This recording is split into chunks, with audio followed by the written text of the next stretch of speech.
Welcome to the Unraveling the Scriptures channel. Most people are familiar with Jewish groups such as Ashkenazi and Sephardic Jews, which are widely recognized. However, many are unaware of the Jewish group closest to the ancient Israelites in terms of genetic purity, the one that remained in the Middle East without mixing with Europeans or Africans. I'm talking about the Mizrahi Jews. If you haven't heard of them yet, I invite you to discover their origins and learn more about this remarkable population directly descended from the ancient Jews of the Middle East. The origin of the Mizrahi Jews. Currently, Ashkenazi Jews are arguably the most recognized Jewish population. Their physical characteristics make them easily identifiable in contrast to Sephardic Jews. However, the vast majority of people are completely unaware of Mizrahi Jews. In the image I'm sharing, there's an ethnic comparison between Mizrahi Jews who remained in the Middle East without mixture with Europeans and an Ashkenazi Jew. The ethnic difference between a purer Jew in their genetics and ethnicity and a Jew with European mixtures is notable. These two Jewish groups are distinct, but both are Jewish. Mizrahi Jews, also known as Yehudei Mizrah in Hebrew, are the Eastern Jews of the Middle Eastern community, direct descendants of the biblical ancient Israelites. They remained in the region except for migration to neighboring countries and expansion into the Maghreb. The term Mizrahi is a socio-political and ethnic designation that emerged with the foundation of the State of Israel and translates as Eastern or Easterners in Hebrew. It refers to Jews from the Middle East and, in its contemporary usage, is almost exclusively applied to the descendants of Jewish communities from the Middle East and North Africa. This classification encompasses the descendants of Mizrahi Jews, an Arabic term for these communities, who lived in countries such as Yemen, Iraq, Turkey, Syria, Lebanon, Kurdistan, Iran, and Egypt. Additionally, it includes Maghrebi Jews, who reside in countries such as Algeria, Tunisia, and Morocco. Interestingly, before the proclamation of the independence of the State of Israel in 1948, the various Jewish communities, now known as Mizrahim, while in the Middle East and also in Palestine, did not identify themselves as a distinct Jewish subgroup from the others. They clearly considered themselves Jewish. There was no categorization of Mizrahim for them at that time. They were simply known as Jews. Mizrahi Jews were more characterized, or resembled more, Sephardic Jews in their attire, and even in some traditions. Sephardic Jews originating from Portugal and Spain, as well as Jews from Al-Andalus, a region of the Iberian Peninsula dominated for centuries by Moorish Arabs, had a culture more reminiscent of ancient Israelites. This in no way diminishes Ashkenazi Jews, who are also Jews and legitimate descendants, but Sephardic Jews shared a greater affinity with Mizrahi Jews. Speaking briefly about the history and origins of Mizrahi Jews, the Jewish diaspora in the Middle East outside the land of Israel began around the 6th century BCE during the Babylonian captivity. This also led some Jews to flee to Egypt and other areas of the diaspora, especially in the Middle East and the Maghreb. In the Maghreb, a region inhabited by Semitic peoples such as Berbers and Arabs since antiquity, Jews also established communities. Additionally, some Jews migrated to Persia and Yemen. It is important to note that in North Africa, in the Maghreb, the population was predominantly a mixture of Semitic and Indo-European peoples. Although there were native Hamitic tribes of African origin, the predominance in the region, since antiquity, was of Semitic and Indo-European peoples, descendants of Japheth. This is evidenced in ancient murals representing peoples of Libya and other regions of North Africa, which did not resemble Cushitic African peoples, but rather Semites and Indo-Europeans. As Islam began to spread in the 7th century AD, Jews living under Muslim rule eventually became dhimmis. The term dhimmis refers to people inhabiting an Islamic country who do not follow Islam.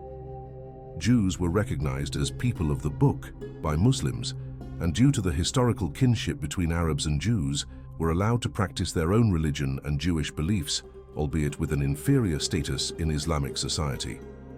It is curious to note how Jews and Muslims managed to coexist in certain harmony for a period of time, considering that, despite being called people of the book by Muslims, Jews still had an inferior status.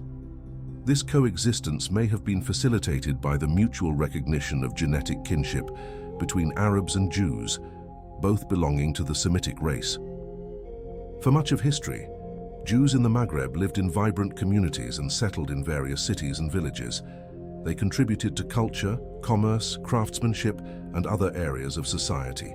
The Jewish communities of the Maghreb developed distinct traditions, including religious practices, cuisine, music, and attire. The relationship between Jews and Muslims in the Maghreb varied over time and by location. At certain periods, there was peaceful coexistence and even collaboration between the communities, while at other times there were tensions and discrimination.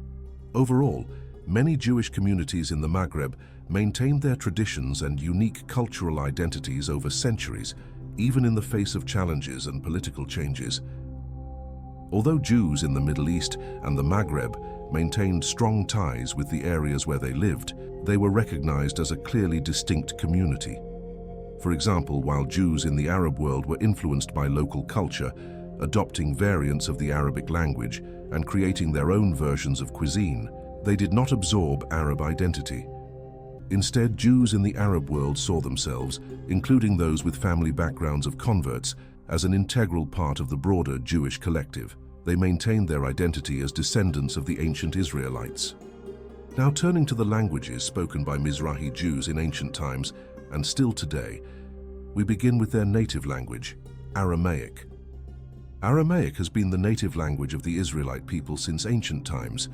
Abraham, for example, spoke Aramaic as he came from Aram and Paddan Aram, where that language was spoken. Isaac, who married the Aramean Rebekah, also spoke Aramaic as she came from Paddan Aram. Both spoke Aramaic. Soon Jacob, called the wandering Aramean, spoke Aramaic and had Aramaic ancestry. Aramaic has been the companion language of the Jews from the time of Abraham to the present day. As a subfamily of the Semitic languages, ancient Aramaic has specific varieties identified as Jewish dialects since they are used in major Jewish texts, such as the Talmud and the Zohar, as well as in many ritual recitations, like the Kaddish. Traditionally, Aramaic has been the language of Talmudic debate in yeshivot, as many rabbinic texts are written in a mixture of Hebrew and Aramaic. In Arab regions such as Morocco, Algeria, Tunisia, Libya, Egypt, Yemen, Jordan, Lebanon, Iraq, and Syria, Mizrahi Jews often spoke Arabic. Many notable philosophical and religious works of Jews from the Maghreb and the Middle East were written in Arabic, using a modified Hebrew alphabet. Besides Aramaic and Arabic, Mizrahi Jews in some regions of the Middle East, such as Iran, ended up speaking a kind of Judeo-Persian or Persian-Jewish mixture, a blend of Persian with Aramaic. Speaking about the genetics of Mizrahi Jews, it's interesting to note that they are the closest to the ancient Israelites. This can be observed in their own physical appearance, with Semitic traits evident in their faces. Mizrahi Jews are genetically purer ethnically than other Jewish groups, such as Ashkenazim, who have a significant genetic mix with Europeans, including Germans and other European peoples, resulting in blonde, red-haired and light-eyed Jews who don't have such obvious Semitic genetics. When we observe Mizrahi Jews, we can clearly identify people with Semitic characteristics from the Middle East, such as arched noses, thick beards, pigmented eye circles, and a yellowish or beige skin tone that tans easily under the sun. Their dark hair and brown eyes, along with finer faces, show a clear resemblance to the Semitic people of the Middle East, such as Arabs, Bedouins, and other peoples of the region. Sometimes Mizrahi Jews are erroneously called Arab Jews, an incorrect term as they are Jews, and their genetic lineage is often purer than that of other Jewish groups. Regarding the mitochondrial maternal lineage of Mizrahi Jews, a study by Bihar in 2008 revealed interesting data. About 43% of Mizrahi Jews from Iraq and other regions of the Middle East showed a significant maternal founding event, with 58.6% of their total mitochondrial DNA genetic variation originating from a woman from the Levant. In Yemen, the Mizrahi Jewish population demonstrated that approximately 42% of direct maternal lineages can be traced back to 5 women, 4 of whom originated from the Middle East. Genetic studies reveal an interesting facet when compared to other Jewish groups, such as Ashkenazim.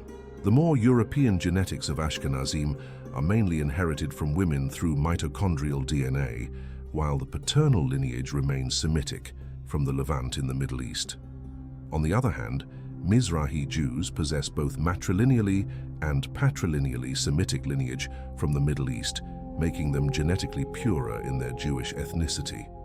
Regarding the paternal lineage of Mizrahi Jews from Iraq and Yemen, their lineages are similar to those of Ashkenazi and Sephardic Jews, all originating from the Levant region of the ancient Middle East, among other regions. Thank you to everyone who watched this video until the end. If you enjoyed it, don't forget to like, subscribe to the channel, and share so that more individuals can benefit from this important information about contemporary Jewish groups. May God bless you, and see you soon.